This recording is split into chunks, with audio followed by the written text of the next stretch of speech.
Hello everyone, మీరు చూస్తుంది Suman TV. నేను మీ కీర్తి. సో డాక్టర్ చేతన్ రాజ్ గారు హియర్ విత్ మీ. ఇవాళ రేపు రకరకాల వ్యాధులకి రిఫ్రిజిరేటర్ కూడా వన్ ఆఫ్ ది రీజన్ అంటున్నారు డాక్టర్ చేతన్ రాజ్. జైసేకి నరాల వీక్నెస్ కానివ్వండి, మోకాల నొప్పి కానివ్వండి, షుగర్ కానివ్వండి, గ్యాస్ట్రిక్ ప్రాబ్లమ్స్ కానివ్వండి, anything related to any diseases అసలు గ్యాస్ట్రిక్తోనే స్టార్ట్ అవుతుంది కదా. సో ఎలా ఎఫెక్ట్ పడుతుంది అనేది ఈ వీడియో ద్వారా ప్రాక్టికల్గా డాక్టర్ చేతన్ రాజ్ గారు will explain us. Hi sir. నమస్తే మేడం. ఎస్, రిఫ్రిజిరేటర్ లేని ఇల్లు అంటూ లేదు. గుడిసె ఉన్న టీవీ, ఫోన్, ఫ్రిడ్జ్ మాత్రం కంపల్సరీ ఉంటుంది. అంతగా మమేకం అయిపోయింది మన జీవితంలో. బట్ దీనివల్లే చాలా రకాల రోగాలు కూడా వస్తున్నాయని వింటున్నాం. సో అది ఎట్లా ఎఫెక్ట్ పడుతుంది అన్నది ప్రాక్టికల్గా చూపిస్తే ఎప్పటికీ మైండ్లో ఉండిపోద్దేమో అని మన ఈ వీడియో సార్. సో ఏం చెప్తారు? ఇప్పుడు మీరైతే రెఫ్రిజిరేటర్ చూస్తున్నారు, అయితే ఇప్పుడు ఫ్రీజర్ సపరేట్ ఉంది, ఫ్రిడ్జ్ సపరేట్ ఉంది కదా. ఇక్కడ మీరు ఒకటి గుర్తు తెచ్చుకోండి, మనం చిన్నగా ఉన్నప్పుడు ఎంతో మంది ఇంట్లో రిఫ్రిజిరేటరే లేకుంటుండే. అయితే ఆ రెఫ్రిజిరేటర్ లేనప్పుడు మీరు ఏ కూర వండుకోవాలన్నా అదే రోజు తెస్తుండే, అదే రోజు వండుకుంటుండే ఫ్రెష్ గా. మళ్ళా పాలు తెస్తే కూడా ఆ రోజుకి ఎంత అవసరం అంతే తెచ్చేసి మీరు వాడుకొని, ఒకవేళ మిగిలిపోయినంతే కూడా పడేస్తుండే మనం. ఎగ్జాక్ట్లీ. ఎందుకు? ఫుడ్ ఏమైతుంది, పాడైతుంది, ఎట్లయినా పాడైపోతుంది కాబట్టి షేర్ అన్నా చేస్తుండే, లేదంటే పడేస్తుండే. కానీ ఇప్పుడు రెఫ్రిజిరేషన్ ఎప్పటి నుంచి అయితే వచ్చింది, అందరికి ఒక పెద్ద అపోహం వచ్చింది. ఏంది? ఇప్పుడు ఫ్రిడ్జ్ లా ఫుడ్ పెడితే పాడవ్వదు. అవునా కాదా? అవ్వదు కదండి నిజంగానే. మీకు అట్లా అనిపిస్తుంది, అందరికి అట్లానే అనిపిస్తుంది. కానీ ఏంది అంటే, ఇప్పుడు ఏది ఉన్నా, మీరు పప్పు వండుకున్నారు అనుకోండి, ఇవాళ పొద్దుగాల వండుకున్నారు, రేపు పొద్దు మీకు తినాలనుకుంటున్నారు. అయితే ఇప్పుడు ఎన్ని గంటలు? 36 గంటలు అవుతాయి. ఆల్మోస్ట్ 36 గంటల్లో ఆ ఫ్రిడ్జ్ లో ఉంటే అది పాడు అవ్వదు. ఎందుకంటే దాంట్లోకి వెళ్ళి స్మెల్ రాదు అని మనకు అట్లా అనిపిస్తుంది కదా. కానీ యాక్చువల్లీ అది ఏమైతుంది అంటే పాడైపోయే ప్రాసెస్. ఇప్పుడు ఇదే పప్పు మీరు బయట పెట్టండి, అదే రోజు సాయంత్రానికి ఖరాబ్ అవుతుంది. అది బయట హీట్ ఎక్కువ ఉంటుంది. అయితే ఆ టెంపరేచర్ ఏదైతే మైక్రోబియల్ గ్రోత్ కి అవసరం, అది ఒకవేళ ఉంది అంటే ఆ ఫుడ్ తొందరగా పాడైతుంది. కానీ లోపట పెట్టడం వల్ల, ఇప్పుడు చూడండి ఇక్కడ కింద మనం ఏమైనా పెట్టినాం అనుకోండి, ఇక్కడ కింద ఇప్పుడు చూడండి ఇది ఉంది, ఏంది ఇది? పాలు. ఇట్లా ఓపెన్ పెట్టుకున్నాం మనం, దీని లోపల పెట్టినాం. ఇప్పుడు ఇది పాడవ్వట్లేదు, 4 రోజుల తర్వాత కూడా దీంతో చాయ్ తయారు చేసుకోవచ్చు అనేసి అనుకుంటారు మీరు. కానీ మీరే గమనించండి, ఎవరైతే ఈ వీడియో ఇప్పుడు చూస్తున్నారు కదా, మీరే గమనించండి, 4 రోజులు ఒక్కొక్కసారి పెట్టి మీరు వాడతారు కదా పాలు, అది బాయిల్ చేసినప్పుడు పగిలిపోతుంది ఒక్కొక్కసారి. అది ఎప్పుడు? 3-4 రోజులు పాలు ఫ్రిడ్జ్ లో పెడితే, వేడి చేయకుండా అట్లానే పెడితే. కానీ వేడి చేయకుండానే కాదు, అట్లా నార్మల్ గా కూడా అది అవుతుంది. ఎందుకంటే ఆల్రెడీ దాంట్లో పాడైపోయే ఏదైతే ప్రాసెస్ ఉంటది కదా, అది స్టార్ట్ అయిపోయింది. మళ్ళీ ఇప్పుడు ఇక్కడ గిన్నెలు పెట్టుకుంటారు, బాసనలు పెట్టుకుంటారు, రసం పెట్టుకుంటారు. రసం అయితే 10 రోజులు పెట్టేసి తినేటోళ్ళు ఉన్నారు. బయట పెట్టేసే 1-2 రోజులు తింటారు, అరే చింతపండు ఉంది ఎక్కడ పాడైతుంది అనేసి. ఇక్కడ లోపట పెట్టి కూడా అది పాడవుతాయి. కానీ ఏంటంటే ఏదైతే మైక్రోబియల్ గ్రోత్ ది ప్రాసెస్ ఉంటది కదా, అది ఒకటి స్లోగా అవుతుంది. అంటే గంటకు అయ్యే పని 5 గంటలకి అవుతుంది. దాని అర్థం ఏంది? ఇప్పుడు మీరు పెట్టిండ్రు వెజల్స్, ఇప్పుడు ఏదైనా వేడిగా ఉంది, రసం ఏమో 2 రోజుల కోసం చేసుకున్నారు. ఒక కపుల్ వచ్చారు మన దగ్గర, హస్బెండ్ వైఫ్, ఇద్దరు కార్పొరేట్ ఎంప్లాయీస్ ఉండే. వాళ్ళ ఫ్రిడ్జ్ ఇట్లా కూడా లేదు. వాళ్ళ ఫ్రిడ్జ్ ఎట్లా ఉందంటే డబల్ డోర్, అంటే అల్మారీ లాగా ఓపెన్ అవుతుంది ఫ్రిడ్జ్. అంటే ఒక అల్మారీ కొనేసి పెట్టుకున్నారు వాళ్ళు. ఒక్క సైడ్ ఏమో మొత్తం ఫ్రీజర్ ఉంటది, ఒక్క సైడ్ ఏమో మొత్తం ఫ్రిడ్జ్ ఉంటది. ఫ్రీజర్ అంటే మొత్తం ఐస్ లాగా తయారైపోతుంది. సాంబార్ వండుకొని దీంట్లో పెడతారు వాళ్ళు, ఫ్రీజర్ లో పెడతారు. అసలు పాడే కాదు అనేసి అపోహంలో ఏం చేస్తారు? ఇప్పుడు సాటర్డే సండే 2 రోజులు హాలిడే, ఏం చేద్దాం, మొత్తం వారం రోజులు ఫుడ్ ఇంట్లోనే చేసుకొని పెట్టుకుందాం. రోజు పోయేటప్పుడు ప్యాక్ చేసుకొని, చాలా మంది చపాతీలు కూడా పెట్టుకుంటారు. చపాతీలే కాదు, అరే చపాతీలన్నా కొద్దిగా ఒక 10 రోజులకి పాడైతాయి వీళ్ళ ప్రకారం అనుకోండి మీరు.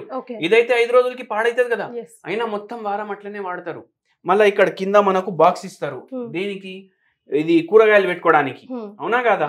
ఇప్పుడు ఏమైపోయింది అంటే వారానికి ఒకసారి గల్లీలు ఒక్కొక్క మాల్లాకి ఒక మండిలాగా అవుతుంది.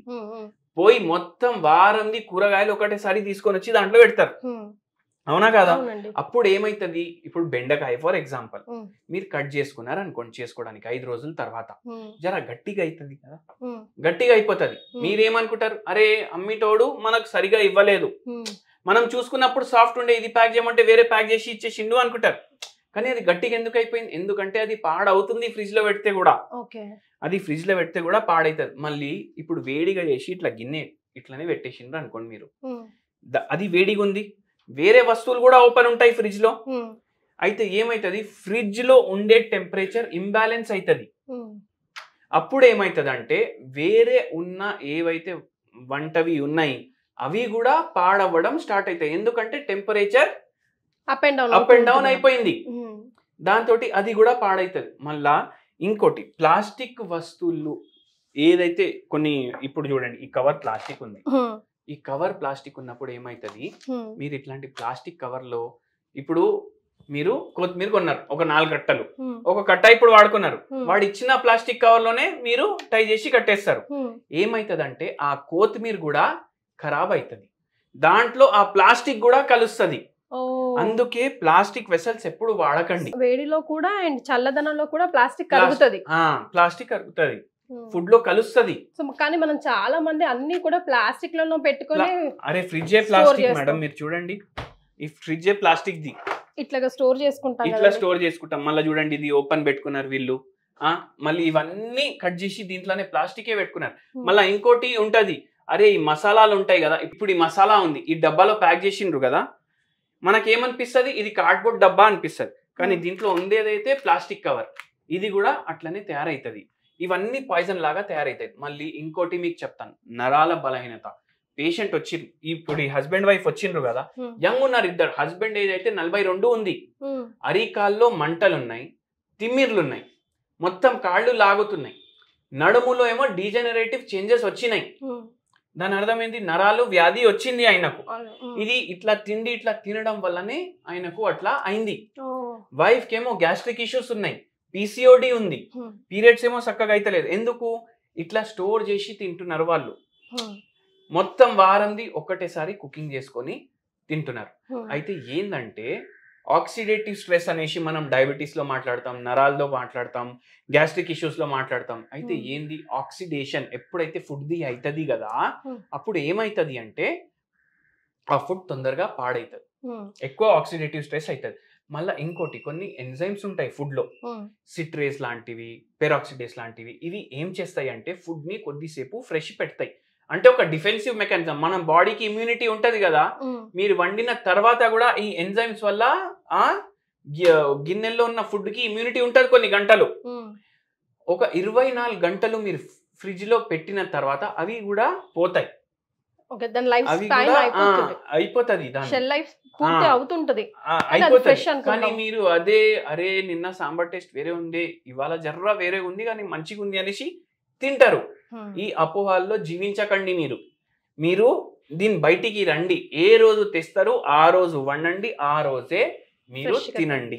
ఇంకా అయితే నాన్ వెజ్ కేసులో ఇంకా worst of the worst situation. మీరు నాన్ వెజ్ కేసు అంటున్నారు, కొందరు ఏం చేస్తారంటే, ఇప్పుడు మనకు ఒక తెలిసిన పేషెంట్ పైల్స్ ప్రాబ్లం తోటి వచ్చిండ్రు మన దగ్గర. నాన్ వెజ్ ఎన్ని రోజులు తింటారు మీరు వారానికి అంటే ఒక 2 సార్లు అన్నాడు. వాళ్ళ తమ్ముడు ఉండే వాళ్ళతోటి ఏమంటుండు, అరే అన్న ఏం చేస్తాడంటే ఎవ్రీ ఫ్రైడే వచ్చేటప్పుడు ఆఫీస్కి వెళ్ళి సాటర్డే సండే హాలిడే ఉందనేసి బిర్యానీ మళ్ళా స్టార్టర్లు అవన్నీ పట్టుకొస్తాడు, అవన్నీ ఫ్రీజర్ లో పెడతాడు, 5 రోజులు తీసి తింటాడు. కుక్డ్ అంటే సరే 5 రోజులు అట్లనే పెట్టి మైక్రోవేవ్ లో పెట్టి గరం చేసుకొని తింటాడు. ఆయనకు అర్థమైతలేదు, పైల్స్ ఒకటి నాన్ వెజ్ తోటి వస్తుంది, మళ్ళా మీరు మొత్తం స్టేలే తింటున్నారు, దాంతో ఇంకా పెరిగిపోయే ఛాన్సెస్ ఉంటాయి. మళ్ళా కొందరు ఏం చేస్తారు, ఇప్పుడు సండే పోయి మటన్ చికెన్ కొనుక్కొని తీసుకొని వస్తారు ప్లాస్టిక్ కవర్ లో, 2 కిలో గానీ 3 కిలో గానీ 5 కిలో గానీ. అది ఫ్రిడ్జ్ లో వాళ్ళు 30 రోజులు కూడా పెట్టేటోళ్ళు ఉన్నారు, మ్యారినేట్ చేసేసి చక్కగా పెట్టుకుంటారు. 30 రోజులు కూడా పెట్టేటోళ్ళు ఉన్నారు. అది మొత్తం over a period of time పాడైపోయే ఛాన్సులు ఎక్కువ అవుతాయి. దీంతో షుగర్ వ్యాధి, బీపీ వ్యాధి, పైల్స్ ప్రాబ్లం, మలబద్ధకం, మళ్ళీ దాని తర్వాత గ్యాస్ట్రిక్ సమస్యలు, కిడ్నీలు పాడవడం, ఇవన్నీ అవుతున్నాయి. అందుకే ఇట్లా మీరు ఫ్రిడ్జ్లు వాడితే ఏ రోజుది ఆ రోజు మార్నింగ్ వండుకున్నారంటే నైట్ వరకు తినేసేయండి. దాని తర్వాత ఇంకోటి వెరీ ఇంపార్టెంట్ విషయం ఏంటంటే ఇక్కడ చూడండి బాటిల్లో పెట్టుకున్నారు జ్యూస్లు, ఎవరైనా గెస్ట్లు వస్తే వాళ్ళకి తాకిపిస్తామనేసి. ఇది ఏం చేస్తారు, అప్పటికప్పుడు క్యాప్ ఓపెన్ చేసి ప్రిపేర్ చేసి ఇస్తారు. ఇది ఎప్పటి నుంచి ఉంది మనకు కూడా తెలియదు. మన మొత్తాతలు చిన్నగా ఉన్నప్పటి నుంచి కూడా ఉండొచ్చు, దాంట్లో ఎక్స్పైరీ కూడా అయిపోయి ఉండొచ్చు. అయినా మనం అవి వాడతాం. వాళ్ళు కూడా టేస్టీ ఉందనేసి తాగేస్తారు. మళ్ళీ వాళ్ళకు 2 రోజుల తర్వాత ఫుడ్ పాయిజనింగ్ అవుతుంది, పిల్లలకి ఫుడ్ పాయిజనింగ్ అవుతుంది. అందుకే మీరు పిల్లలకి కూడా ఇట్లాంటివి ఇస్తున్నారు ఫ్రిడ్జ్ లో స్టోర్ చేసి అంటే మీరు జ్యూస్ ఇస్తలేరు, మీ పిల్లలకి మీరు విషం ఇస్తున్నారు. That's what we have to understand. Right. అట్లా సార్, అయితే అస్సలు పెట్టకూడని వస్తువులు ఫ్రిడ్జ్ లో ఏంటి? అసలు పెట్టాల్సి వస్తే ఎలాంటి వస్తువులు స్టోర్ చేస్తారు? అస్సలు పెట్టకూడని వస్తువులు ఏంటంటే ఇప్పుడు ఉల్లిగడ్డలు కూడా కొంటారు, పెడతారు. ఉల్లిగడ్డలు చాప్ చేసి పెడతారు. ఉల్లిగడ్డ ఎప్పుడైతే మీరు చాప్ చేస్తారో అప్పుడే మీరు వాడుకోవాలి. ఎనీ టైం అప్పటికి అప్పుడు మీరు చాప్ చేసుకొని వాడుకోవాలి. ఆలుగడ్డలు అట్లనే పెడతారు. ఏది అన్కుక్డ్ ఐటమ్ మీరు 24 hours కన్నా ఎక్కువ పెట్టకండి. ఎందుకంటే మీరు ఏమనుకుంటున్నారు, మీరు కొనేసి తీసుకొచ్చే ఆలుగడ్డలు ఉల్లిగడ్డలు వారం 10 రోజుల ముందే పొలాలకు వెళ్ళి వచ్చినాయి అనుకుంటున్నారా? లేదు, అది వచ్చి కూడా నెలలు అవుతుంది. అవి ఆల్రెడీ కోల్డ్ స్టోరేజ్ నుంచి వస్తాయి మీ ఇంటికి. కోల్డ్ స్టోరేజ్ అంటే -30, -40 ఆ టెంపరేచర్స్ లో స్టోర్ చేస్తారు. మీరు తెచ్చి 0 మీద స్టోర్ చేస్తే దాంట్లో బ్యాక్టీరియల్ గ్రోత్ స్టార్ట్ అయిపోతుంది. ఆలుగడ్డలు కూడా పాడవుతాయి. మీరు చూడండి, ఒక సీజన్ వస్తుంది వర్షాకాలం, ఎప్పుడైతే వస్తుంది ఆలుగడ్డది పైనది స్కిన్ లేకుండా వస్తాయి, అవి ఫ్రెష్ ఉంటాయి. కానీ మొత్తం ఇయర్ మీకు డ్రై ఆలుగడ్డలు దొరుకుతాయి, డ్రై ఉల్లిగడ్డలు దొరుకుతాయి. ఎందుకు? దీనివల్లనే. అవి ఆల్రెడీ కోల్డ్ స్టోరేజ్ నుంచి బయటికి వచ్చినాయి. అవి అయితే అస్సలు మీరు పెట్టొద్దు. అది మీరు ఆనియన్స్, జింజర్ గార్లిక్ పేస్ట్ కూడా అది కూడా రెడీ చేసి పెట్టుకుంటారు. మళ్ళా అది కూడా ప్రిజర్వేటివ్ల తోటి బయటకు వెళ్ళి దుకాణానికి వెళ్ళి ప్లాస్టిక్ డబ్బాల్లో పట్టుకొని వస్తారు, అది కూడా పెడతారు. అది కూడా అంతే డేంజరస్. ఫంగల్ గ్రోత్ కూడా చాలా ఎక్కువ ఉంటుంది. కొందరు పికల్స్ కూడా పెట్టుకుంటారు. ఎందుకు పెట్టుకుంటారు పికల్స్? దాంట్లో కూడా ఫంగల్ గ్రోత్ అవుతుంది. ఎందుకంటే ఆయిల్ ఫ్రీజ్ అయిపోతుంది కదా, ఆయిల్ ది ఫ్రీజింగ్ పాయింట్ తక్కువ ఉంటుంది వాటర్ కన్నా, ఇంకా తొందరగా ఫ్రీజ్ అవుతుంది. అయితే ఆయిల్ చాలా చోట్ల ఫ్రీజ్ అయిపోవడం వల్ల ఆ రీజన్స్ లో ఇప్పుడు ఆయిల్ అసలు అంటుకొని ఉండదు. ఆయిల్ ని ఎట్లా వాడతాం మనం? ప్రిజర్వేటివ్ లాగా వాడతాం. మీరు ఏం చేస్తున్నారు, పికిల్స్ ఫ్రిడ్జ్ లో పెడతారు. పికిల్స్ ఫ్రిడ్జ్ లో పెడితే అది ప్రిజర్వేటివ్ లాగా పోయి అది ఫ్రీజ్ అయిపోయిన తర్వాత ఇప్పుడు దాంట్లో ఆయిల్ లేనట్టే అయిపోతుంది. Automatically fungal growth, bacterial growth, gastroenteritis రావడం, మోషన్స్ అవ్వడం, వామిటింగ్స్ అవ్వడం, ఇవన్నీ అందుకే అవుతున్నాయి. హోటల్లో తింటే ఎందుకు అవుతాయి? అందుకే అవుతాయి. వాళ్ళు ఎప్పుడుది వండింది మీకు ఎప్పుడు ఇస్తున్నారు మీకు కూడా తెలియదు. ఇంకొక పాయింట్ నేను చెప్తాను. ఇప్పుడు వీళ్ళు కప్పులు వచ్చిరు కదా, సాంబార్ పెట్టుకున్నారు కదా, మళ్ళా హీట్ చేస్తారు, కొంచెం వాడతారు, మళ్ళీ పెట్టేస్తారు. మళ్ళీ 2-3 గంటలు అవుతుంది కదా అది చల్లబడడానికి. ఏమైతుంది? అంతసేపు అయితే ఫంగల్ గ్రోత్ ఫాస్ట్ అయిపోతుంది, దాంట్లో బ్యాక్టీరియల్ గ్రోత్ ఫాస్ట్ అయిపోతుంది. దాంట్లో వీళ్ళకు ఫ్రీక్వెంట్ గా ఇట్లా పైల్స్ రావడం, మోషన్స్ ప్రాబ్లం అవ్వడం, కడుపు ఉబ్బినట్టు అనిపించడం, నరాల ప్రాబ్లమ్స్, షుగర్ వ్యాధి రావడం, ఇవన్నీ ఎందుకు అవుతున్నాయి? ఇందుకే అవుతున్నాయి. అందుకే ఇవి వాడకండి. ఈవెన్ వెకేషన్ కి వెళ్లే ముందు కూడా కొంచెం కుక్ చేసుకొని పెట్టుకొని వెళ్తారు. రాగానే మనకు ఇమ్మీడియట్ హోమ్ ఫుడ్ రెడీ కావాలి. అరే దాని బదులు మీరు ఏదైనా బండి పైన అప్పటికప్పుడు వండి ఇస్తారు కదా, అదన్నా జరా మేలుంటది దీనికన్నా. అది సో ప్రీ హీట్స్ కూడా అంటే ఫ్రిడ్జ్ లో నుంచి తీసి మళ్ళా హీట్ చేసి మళ్ళా పెట్టడం కూడా తప్పే. అరే ఫ్రిడ్జ్ వాడుడే తప్పు. మార్నింగ్ మీరు పెట్టిండ్రంటే ఈవినింగ్ కి ఖచ్చితంగా వాడేసేయండి. చేతన్ గారు, రిఫ్రిజిరేటర్ వాడద్దు అంటున్నారు, సరే మరి ఏం వాడాలి? మళ్ళీ ఏం వాడాలి అంటే చిన్న పిల్లలకి స్కూల్లో నేర్పిస్తారు. ఇప్పుడు పల్లెటూర్లా ప్రతి ఇంట్లో అయితే ఫ్రిడ్జ్ ఉండదు కదా, ఉండదండి.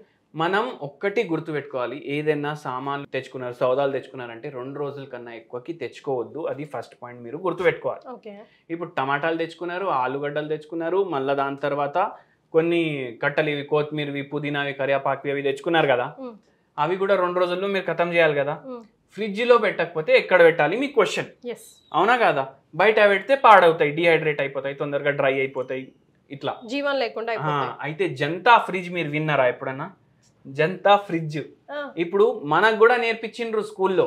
ఏం చేయాలంటే ఒక కుండ తీసుకోవాలి, కుండలో మీరు ఏం చేయాలంటే మస్లిన్ క్లాత్. ఇప్పుడు మీకు జంతా ఫ్రిడ్జ్ ఎట్లా తయారు చేసుకోవాలి అంటే కూడా మీరు గూగుల్లో సెర్చ్ చేస్తే 1000 వీడియోలు వస్తాయి. అయితే ఏం చేయండి అంటే మస్లిన్ క్లాత్ తీసుకోండి. ఇప్పుడు మస్లిన్ క్లాత్ అంటే ఏంది, ఇంత పాష్ ఇంగ్లీష్ పేరు అనేసి మీరు అనుకుంటున్నారు. ఖాదీ బట్ట ఉంటుంది కదా, ఆ బట్ట తీసుకోండి. ఇప్పుడు మన వరంగల్ వాళ్ళు చాలా మంది అమ్ముతారు, ఏది వరంగల్ హ్యాండ్లూమ్, ఇది దస్తీలు అమ్ముతారు, షర్ట్లు అమ్ముతారు. వాళ్ళ దగ్గర పోయి ఒక 4 దస్తీలు కొనుక్కోండి. ఫస్ట్ ఒక లేయర్ కింద వేయండి కుండలో, దాని మీద కొన్ని వెజిటేబుల్స్ పెట్టండి, అది పెట్టి మళ్ళీ ఇంకో లేయర్ వేయండి, దాని మీద ఇంకా వేరే కూరగాయలు పెట్టండి. ఇది జస్ట్ మీరు క్లోజ్ చేస్తే బయట కన్నా అది 4-5 degrees టెంపరేచర్ తక్కువ ఉంటుంది, మీకు 1-2 days వరకు ఫ్రెష్ ఉంటాయి దాంట్లో. అంటే క్లాత్ పెట్టి ఉండాలా? క్లాత్ పెట్టి మళ్ళీ కుండలో పెట్టుకోవాలి. దాన్ని జంతా ఫ్రిడ్జ్ అంటారు. క్లాత్ పచ్చిగా ఉండాలంటారా? పచ్చిగా కాదు, normal dry cloth, cotton cloth ఉండాలి. అయితే అది ఇంపార్టెంట్, ఎందుకంటే దీంట్లో హార్మ్ఫుల్ గ్యాసెస్ కూడా ఉంటాయి మళ్ళీ. సో అక్కడ హార్మ్ఫుల్ గ్యాసెస్ కూడా ఉండవు కదా, అండ్ మనం మైక్రోబియల్ గ్రోత్ ని కూడా కొద్దిగా స్లో చేస్తున్నాం అక్కడ. అది మీరు వాడండి, ఎకనామికల్ కూడా ఉంటుంది, లైట్ బిల్ కూడా ఉండదు దానికి. అయితే న్యాచురల్ పద్ధతి ఉంటది, స్కూల్లో పిల్లలకి నేర్పిస్తారు, మనకు కూడా నేర్పించిండ్రు, మనం మర్చిపోయినాం అంతే. జనతా ఫ్రిడ్జ్ చేతన్ గారు చెప్పింది చాలా ఇంట్రెస్టింగ్ అనిపించింది. మీలో ఎవరైనా ఆల్రెడీ ట్రై చేశారా లేదా ట్రై చేస్తున్నారా? చేస్తే మీకు ఎలాంటి రిజల్ట్ వచ్చింది కమెంట్ చేసి చెప్పండి. Thank you so much Chetan గారు.